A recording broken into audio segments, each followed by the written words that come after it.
Well, hello and welcome to Hey Boomer. My name is Wendy Green and I am your host for Hey Boomer. Hey Boomer is all about helping us live the best lives as we age. And I know for sure that having supportive relationships with ourselves and with others makes the journey smoother.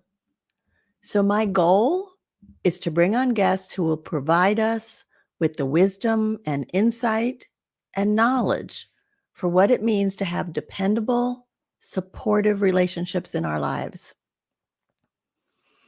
So, today we're talking about solo aging, who will take care of us when we get old, who we might have to take care of. And it just so happens I had a solo aging experience today. That turned out very well. So if my mom is listening, don't worry, Mom. But what happened is about 3:40 this morning, my smoke alarm started beeping. The batteries were dying. But it wasn't a continuous beep, so I was able to ignore it until around 6 when I got up and said, okay, I need to change these batteries. And as a solo ager, that means getting up on the ladder by myself with nobody else here and having to be extremely careful because surely I don't want to fall. And normally, in a normal situation, I would call somebody, come over and just be here, and I'm getting up on a ladder. So I didn't do that this morning because it was 6 o'clock in the morning. But, you know, whether you're a solo ager or not, you may become a solo ager at some point in your life if you live long enough. And so, what are your plans? Have you really taken into account, do you have enough money to last you for a long life? Are you anticipating that your kids might take care of you? Or maybe you don't have kids, and so what's the next person that you would ask? And then the flip side, do you have friends who are solo agers, and might they be hoping, expecting, wondering who's going to take care of them and thinking, oh, well, you're such a good friend, maybe you will. So we're going to get some great insights into all of these questions from my guest today, Joy Loverde, who is a highly respected expert on solo aging, caregiving, and adult living. But before we tackle this topic, I really want you to listen up because we're going to talk about boomer believers. So what are the boomer believers? Boomer believers are the people that will come together once a month to meet with one of our amazing guests. And our guest on Boomer Believer this month is going to be Joy Loverde. So once you hear all of the wisdom that she's going to share with us, you're going to definitely want to become a Boomer Believer. So what we do is we have a Zoom meeting and you get to interact with her or the guest of the month and ask all the questions you want to ask and learn all the stuff that you maybe thought, oh, Wendy, you should have asked that on the call. You also would get access to being a member of the Boomer Banter, which is also a monthly gathering. That's more of a community gathering. We talk about all kinds of interesting subjects and we learn from each other and we form friendships with each other. That is also virtual. So if you want to become a Boomer Believer in time to meet with Joy next Tuesday, a week from this Tuesday at 6:30 Eastern time, then go to buymeacoffee.com/heyboomer0413 and sign up. It's only $25 a month. It is such a great deal and such a wonderful opportunity to learn even more. So let me introduce you to Joy and invite her to join us. Hello, Joy. Hey, I am so glad you are here. This is going to be amazing. no, I'm delighted. I love talking about anything to do with planning and taking good care of ourselves as we all age together. Well, let me do a real quick intro so people know a little bit more about you. So Joy is the best-selling author of The Complete Elder Care Planner, the 4th edition, and this amazing book, Who Will Take Care of Me When I'm Old, which is where I spent my time reading and studying. She's a seasoned keynote speaker, a brand ambassador for the senior living industry, and she has appeared on the Today Show, the CBS Early Show, ABC News, and NPR. Also, the Wall Street Journal reaches out to her, Washington Post, Time Magazine. Everybody wants to know what Joy is thinking about. I'm going to share her website with you at the end. It's elderindustry.com. And if you have not done your planning or you've started but you're stuck, you're going to want to be here, but invite your friends, right? Everybody knows somebody who needs a little extra time and effort to get ready. So invite them now. Tell them to tune in live where they can ask questions in the chat, or let them know that the recording will be available on YouTube and they will be able to listen to the podcast wherever they get podcasts. So, Joy, tell me your story about how you got involved in the elder care industry. Well, I was 14 years old. I decided to volunteer to go to a nursing home on Thanksgiving at the invitation of the nun that was in my homeroom. I went to an all-girls Catholic high school. And she looked around and said, "Who wants to go with me?" And I said, "I will." And we walked into a nursing home. It was pretty much dark, and 7 people were sitting in the dark. And I couldn't wrap my 14-year-old brain around why people were in this situation. I asked myself some questions, like, who are these people? What series of events led them to this situation, and where were their families on Thanksgiving? Now, these questions never left me. They still don't. Yeah. But I decided to do something about it. And when I turned 40, I wrote the first edition of the Complete Elder Care Planner in the hopes that people would begin to talk to each other about making plans for the future. And ever since then, the rest is history. I've been talking about caregiving and solo aging and aging parents for over 35 years. Wow. So that's an amazing story at 14 and how it impacted you. So, Yeah. so the book that I was looking at, Who Will Take Care of Me When I'm Old? Such an Yeah. important question. I mean, how do Well, you even begin to start to answer that? I can tell you briefly how that came to be. Was I was giving talks for the as I've said, for many, many years, and people began to come up to me after my talks, and they would say, "I am taking care of my parents and my grandparents and aunts and uncles, but who's going to take care of me?" And these were people that were our age, Wendy, that knew that they may not have the same family structure, child-free or childless, experiencing widowhood, never decided to get married, or they're separated or divorced. And little by little, I realized this is the next big trend in our world of planning for our future self. So that's how that book came to be.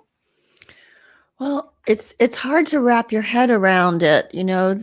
I mean, we feel you and I both feel like we're very strong, healthy, independent women, you know, and when you start to think about planning for that, sometimes that can feel creepy or overwhelming, or you know, all of it's going to be okay. I mean, we all have different thoughts processes that we go through. And how do you address that? The one feeling that continuously comes up when after people are finished feeling overwhelmed is the one about wanting to take control of the quality of their life as they go forward. So they go from fear, feeling creepy, as you said, anxious, overwhelmed, to, okay, I am an independent, smart person, and I can begin the process somewhere, and I will. And they begin to take responsibility for their own lives, which is all that I'm asking them to do. And then they see, it is possible. And you could tell from looking at the table of contents that there is a order to being able to feel the peace of going forward and making a plan. Yeah. Well, you do have a lot of steps in here to make a plan. So I kind of want to, and a lot of worksheets too. I love that. But yeah, I want to start with just accepting the fact that we're all going to, if we live long enough, become solo Mhm. agers. And we have to make some decisions about, can I live in my house?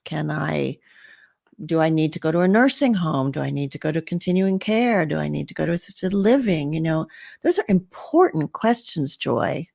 And how do we They start to really, address those?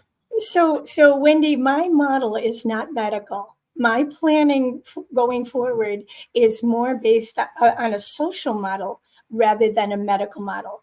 The reason I say that is there's no assumption or guarantee that we will even need care in our old age. My mother, in point, she never needed a day of care in her life. She lived Wow. independently, 92, died in her sleep. And she Oh, was she was an Italian mother, cooking us dinner to the day she died. wow. So what we need to plan for, because a lot of people don't, we really don't know if we're going to need care. But what are we going to need? We're going to need money. We're going to need a roof over our head. We're going to need to put our thoughts in writing and then get them legalized. And we're going to need friends if we begin to outlive people who are in our families. Mm. So we are going to need friends. So mine is more a social model. And that's also easier to swallow than, oh, what about a nursing home or assisted living? We may not ever end up there. Hopefully not. Hopefully not. And yet, so many of those places, you have to get on a waiting list. Oh, well, that's another conversation we could have another day. Um, I will tell you that the waiting list, because there are so many of us boomers, so people are assuming that they can move into, let's say, one of those life plan communities. We have 60-year-olds today who are putting deposits down on a room that they will never use for 10, 15 years, but they are holding a place because they know that there will not be a place for them to live if they want that environment. They are putting deposits down today. So this is one of my biggest messages. If you want to live independently and you want to live in a place that allows you to have an extremely high quality of life, there's already a waiting list. Yeah. So that's part of the planning that you need to consider as you're thinking through all of this. Right. It just takes a phone call. If you start doing tours at 50, 60, even 70 years old, and you say, hey, these places are pretty nice. And then you ask the question, well, what's it take to get in there? You want to hear whether or not they have a wait list and how Mm. long that wait list might be. Hmm. Yeah. There are so many people aging at the same time. The boomers are 77 million in number, that the waiting list for not only where we want to live, but some of the services that we want, huge waiting lists. So if I'm a solo ager and I mean I do have children, but I don't want them to have to take care of me, right? And so I need to put together a plan and I need to make sure, like you said, have enough money. Mhm. Um, feel like what happens if I can't drive anymore? What happens Mhm. if I need somebody I get sick, and there's no one here to take care of me. I mean, it's these kinds of what ifs that make this planning so difficult, I think. I can understand that that would be overwhelming in terms of, well, how does it all come together? So one of the things that I like to tell people when they are beginning, besides the money, the next uh, the next topic to address is the one you were just referring to, which is, believe it or not, housing. Housing takes care of a lot of problems. If you live in the right place, you don't have to worry about driving. You either walk or you have on demand. If you're worried about care, you don't live in a single family home. You live in a situation like I do in an apartment building where I have 10 people, like I call at a moment's notice. Mm. And I am also helping many, many people, and we all help each other. Housing takes care of a lot of things. So I urge people to take a look at, if you're saying, I want to age in place, and your housing does not support you with a Mhm. quality of life for the long run, then you're really just in denial of what you need to do for yourself. And that's do your homework and find out, how can I live here forever? And don't forget how much money it costs to have people come in and do services. It's Right. crazy. That's such a good point because where I live, there's no buses that come through here. There's no way I can walk for groceries. So, yeah, that's a Mm. really good point. But then, as I said in the beginning, we talk about who will take care of us. But if I think about some of my girlfriends that are also single and that are childless by choice, or their children live across the country, I've never had that conversation with them about, have you thought about who's going to take care of you? Are you thinking I am? you know, I mean, how do you have that conversation? You have it. Somebody chooses to have it. Hey, Jane, I think you and I need to have a very important conversation, and it has to do with our future. Would you be willing to have it with me? Is this something that we could do? And then you choose a time and a place that's convenient, and a place where it's comfortable. Because I'm Italian, have it over a meal. Glass of wine. Restaurant, right. Restaurants are typically not a good place to have highly sensitive conversations. Mm. Usually, comfort of your home where you won't be distracted or somebody doesn't have to run, and and begin the conversation by saying, you know, I am willing to bring this conversation up because it's important and we may need to talk about it. And here's the thing, Wendy, we need to say to our friends now, I'm not a caregiver. I'm not the right person for the job. And because of that, we need to have a very important conversation about, just in case you need care, how I'm not the right person, and I'll be happy to help you make a plan, but I'm telling you right now, it's just not something I see myself doing. That's a very responsible thing to do with people that you love, your friends right Mm. now. But I have other friends who say, I'll do anything for you, call me 2 in the morning, I'm all yours. So, Yeah. but Right. And wouldn't so, you? but we all have to know ourselves and what we are capable and able to do and to give. And you made a good point in your book too, Joy, about the financial side of that. Mm. Like if you have a super compassionate heart and your friend is struggling financially and you're like, well, don't worry about it, I'll pay for your Uber to the doctor, I'll get your care, I'll get your house clean for you, don't worry. There's some Mhm. risks in that, right? Oh, it's huge. It's huge. And this is why, even if you don't want to talk about anything other than being with each other, the hardest conversation to have with a friend is, do you have enough money? Gosh, I can't even So, imagine. right. But what if they call you at 2 in the morning? You're there for them and they say, I need to do this, that, and the other thing. And oh, by the way, I don't have any money. Yeah. Now, wouldn't you rather find out now, so that if you are a planner by nature and they are not, then you know that there are ways to begin the process of researching what's available for them financially, and including qualifying for programs where they could get a lot of services. But we got to have these conversations. Yeah. And you mention a lot of those programs in the book, which is helpful. Oh, And as you said, if you can know ahead of time instead of in the middle of a crisis, then they're more prepared too. So much Wendy, better. I can't tell you how many times mostly females would come up to me in a talk and they will say that their friends are disappearing left and right. When something happens, like they describe being deserted, Really? those are their words. My friends are deserting me. I'm experiencing problems, and they're, of all kinds, and they disappear. Yeah, because they don't know how to handle it. They've never had that Right, conversation. Yeah. right.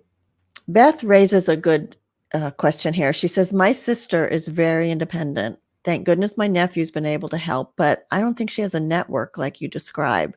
And what if she doesn't, she's not open to you having that conversation with her, your sibling, like, I need you to get this in order because I don't want it to fall Mhm. on me." Well, that's just a clear indication that we're not the right person for the job. We're not the right person to be an influencer. And I understand the sibling thing because siblings tend to be quite guarded with their information. So our job as a sibling would be, I understand you don't want to talk with me about it, but who can you talk to that you trust Mm. and that you can bring this forward? You don't have to tell me anything, but I would be serious. I am seriously concerned that you are planning and that you're getting stuff done. Would you do that at least for me? Yeah, yeah. So, I mean, this is no different than if we're having a conversation with a parent. Same thing. If somebody wants to be guarded about their information, I I respect that. But I have to have evidence that they are moving forward in some way, shape, or form with planning. But many times I'm not the right person to talk with. Many times. Maybe Well, maybe it's an advisor of some kind. And from the book, there's a lot of free and low cost resources to get this absolutely. information. Yeah. Oh, I mean, that's where I spent most of my time, because what bothers me about most most people's advice is, oh, just go talk to a lawyer, a financial planner. Those people cost a lot of money. That's What right. if you don't have money? Yeah. So I was very certain that having and offering low cost and no cost resources would be a key component of that book. Yeah. Have you heard of the talk about death over dinner thing? Hmm. And the death cafes, yeah, Yes. What do you think about that?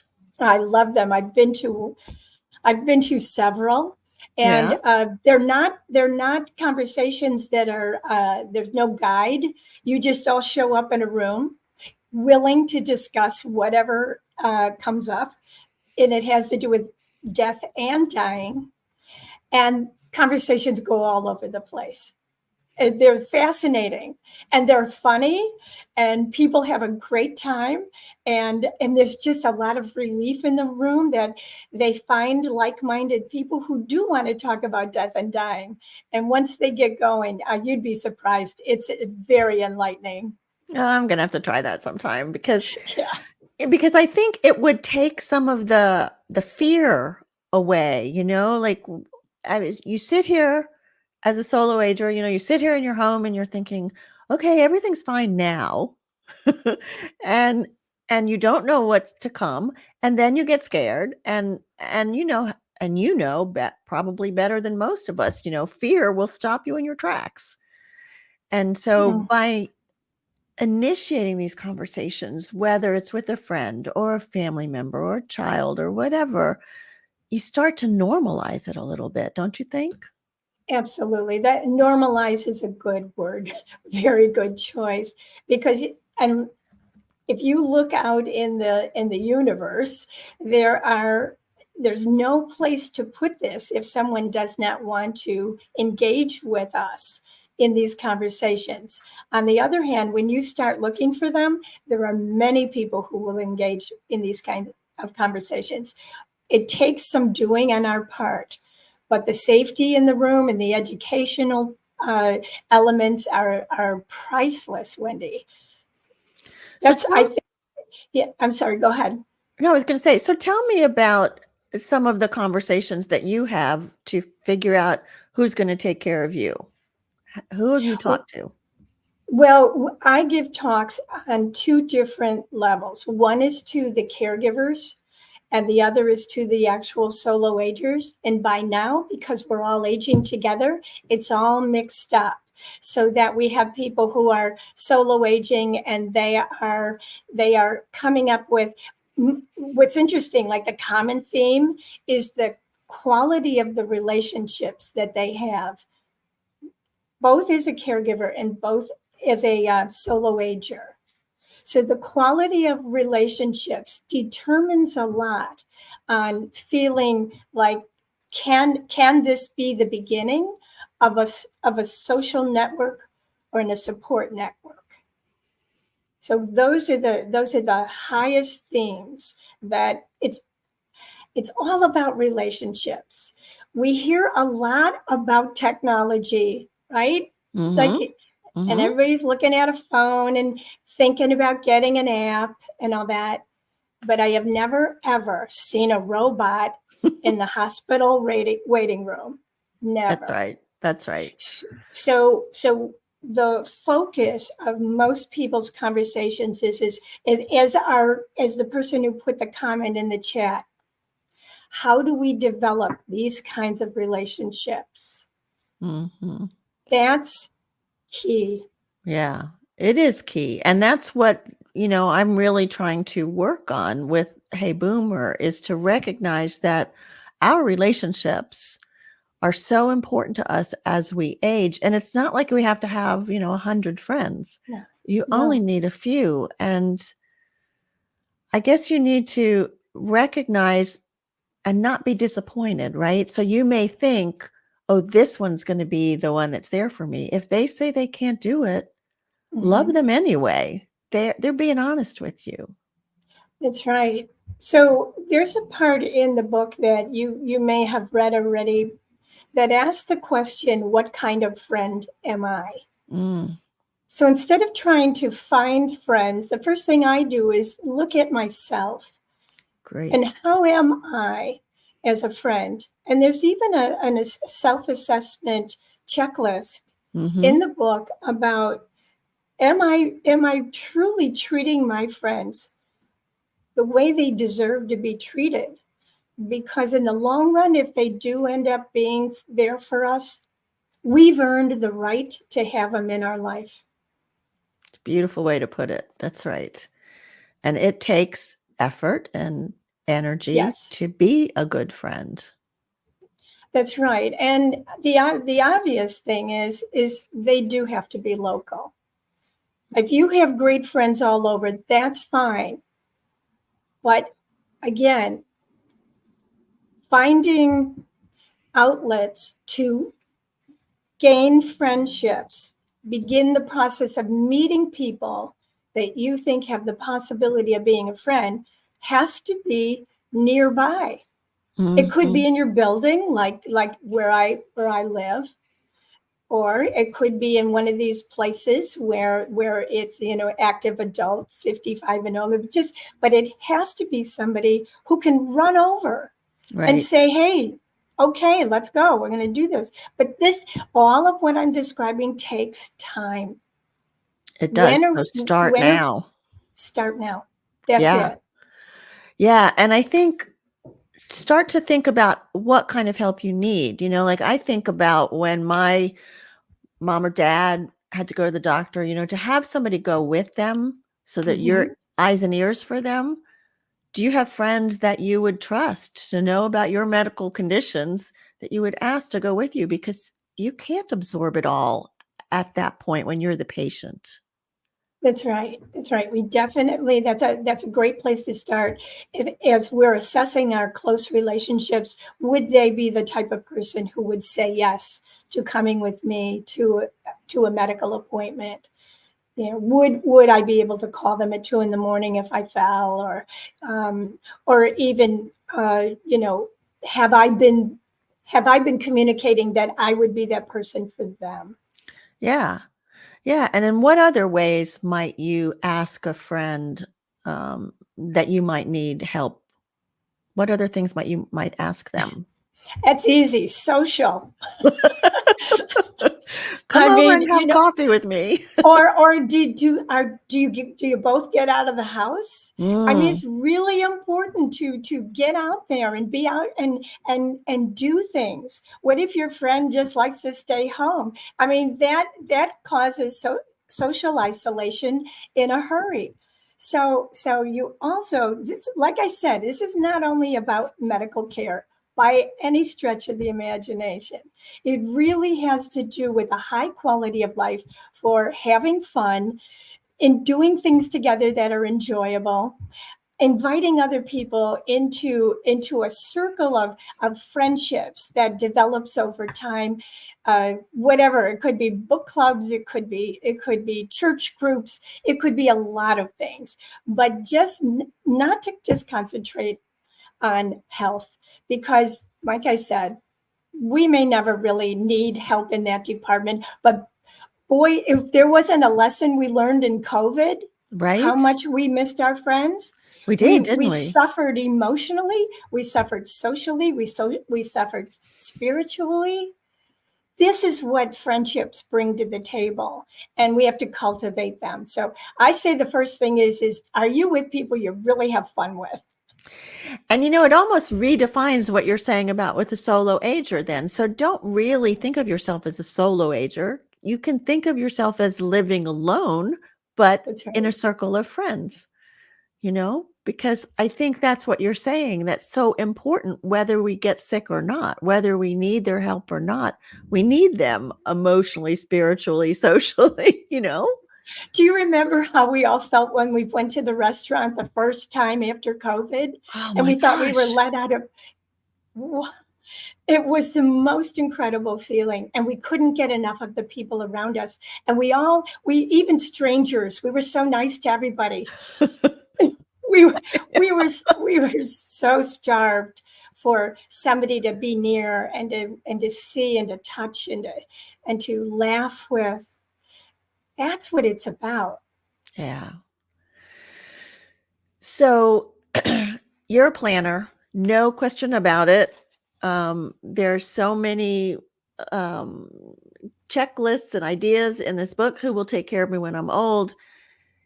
Um, if I am not normally a planner, if our listeners are not inclined that way, what would you say would be the top 3 things for them to focus on today or over the next year? Number one, how to finance a longer life. We're all living about a third longer. And we know that if you retire at 50, 60, you have the possibility of financing a lot longer life than after work. So, what does that look like to finance a long life? Secondly, housing. Where we live has everything to do with the quality of our life. So look at where you live. Are you're looking around it from a possible potential solo ager? Will you be able to really age in place? Take a Mhm, look at the questions that I offer in the book, and just ask other people, what mhm, do I need to know? And the third is putting all your wishes in writing mm, and legalizing documents and doing your homework on what's available in terms of advanced directives, and also um, just a variety of agents who will come to your aid. They don't even in this day and age that you we don't have to be related to them, but we mhm, have to develop professional relationships now so that we can see if we really trust them. And then the question to ask those people is, hey, if you decide to retire or you decide to close up shop, and you're my advisor. What's your game plan? Mm, Because I need to know. right. And don't hire a professional unless they have an answer to that question, like a lawyer or a financial planner. If Yeah. you're not going to be here, what's your succession plan? Because I'm counting on you, and there may be a time when I count on you when I can't even, I may not have my mental capacity to work any of this out. So Yeah. how does that work? We need to ask these people to cover our backs. And how are Yeah. they going to do that? Yeah, that's good. My question to you, I mean, I've got the paperwork. I feel pretty good about that, right? Well, So can I say something about your paperwork? please do. It also has a shelf life. As long as you have paperwork, that's great. You got to look at it every 6 months. Every 6 months. Yes, because you're naming people in those documents. Is that correct? Yes. Okay, so they may meet, they may move, they may die, they may get dementia. Yes, that's So true. watch who you're naming, and you may have to change the information in those documents. Because we're at a certain age where we're surrounded by people that we may be naming that are close in age to us or a little behind us, Mm, doesn't mean they can't die, move away, or get dementia. yeah. Amy, thank you for this comment. She says she worked in elder care. Um, she's up Northeast Maine, and she says many people who insisted on staying in their retirement home on the water, which was so far out of town and dangerous to get to in a storm. So extra important to consider the fact that help may not be able to get to you if you live in a faraway place. Thank you, Amy. Yeah, that's great. Um, and Doris reminded us that if you have your paperwork and you move out of state, then you need to change who's going to be there for you. Yeah, good point, Doris. Thank you. But what I was going to ask you, and I think we also have to be sure that we update who we're talking to about these different, like, you're going to be my power of attorney. So this is what that means. And here's where my bank accounts are and all of that, right? Obviously. But financially, okay, so we're 70. Chances of making too much more money at this point to take us to 100 have diminished from when we were in our 30s and 40s. And so, how do you work that plan when this is where you are now? This is what you have. How do you work that? You have to get professional advice at this point. They're gonna ask you lots of questions. There are two professionals to speak with: a lawyer, no, three: a lawyer, a realtor if you own property, Mm. and a financial planner. And those three people must know about each other and work together to answer that question. Now, Oh. if you don't have money, that's okay. Then you go to the area agency on aging in your neck of the woods and you ask them for the local Medicare and Medicaid offices and the Social Security office, and you go sit down with them and say, I don't have anything. Hmm. I didn't plan. Help me out. What am I supposed to do? And they will tell you. They're Really? Yeah. So you have two roads. I got some money. I got no money. So Huh. All right. So you don't have to just give up. no, that's the point. I'm surrounded by, I live in a very interesting neighborhood where there are many people who are on just living Social Security and also rent. They don't have anything else. But because I live in a city that has an incredible program for older adults, I live in a age-friendly city. Chicago is designated, and they went through all this certification. If you Oh. choose to live in an age-friendly city, there are many programs, and I mean, they go to the opera, they get on buses, and they go on tours. They go to parks. They have a wonderful, robust program here. Fitness. We have 12 fitness centers that are part of our area agency on aging. Wow. There is so much available. And again, I talk about those low cost and no cost resources in the book because I believe we have all worked really hard to deserve the benefits. Now let's all take advantage of them.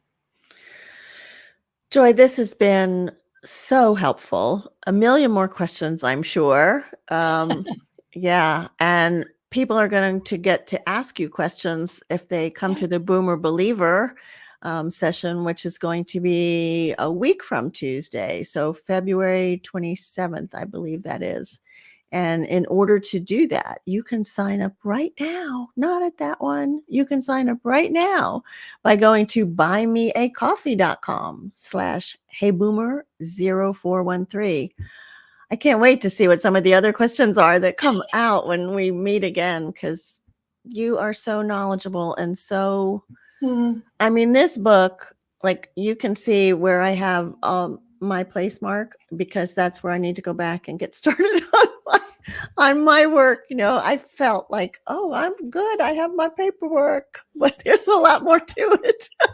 Little tidbits like that. I am always surprised when I go through our estate planning documents how we name somebody and they're just not qualified anymore.